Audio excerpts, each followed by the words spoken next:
Story Nagato get the Rinnegan. మనందరికీ తెలుసు రెనేగన్ awaken అవ్వాలంటే ముందు షారిన్ అవేకన్ అయ్యి దాని నుంచి రెనేగన్ అవేకన్ అవ్వాలి. అంటే తను కంపల్సరీ ఉచిహా అయి ఉండాలి. ఇంకొక రీజన్ ఏంటంటే తన దగ్గర ఇంద్ర ఇంకా అషరా చక్రాస్ అయితే పొజెస్ అయి ఉండాలి.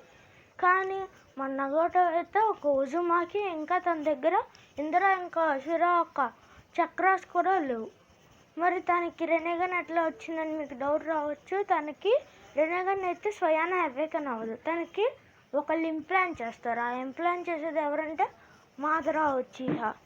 మీకు డౌట్ రావచ్చు, మాదరా ఉచిహా ఇంకెవరికన్నా రెనేగన్ ఇంప్లాంట్ చేయొచ్చు కదా, తనకే ఎందుకు ఇంప్లాంట్ చేశాడని. ఎందుకంటే నగటో ఒక ఉజుమాకి రెనేగన్ పొజెస్ చేయాలంటే చాలా చక్ర అవసరం. నగటో ఒక ఉజుమాకి కాబట్టి తన దగ్గర చాలా చక్ర ఉంటుంది. అందుకనే మాదరా ఉచిహా తనకి రెనేగన్ ఇంప్లాంట్ చేశాడు.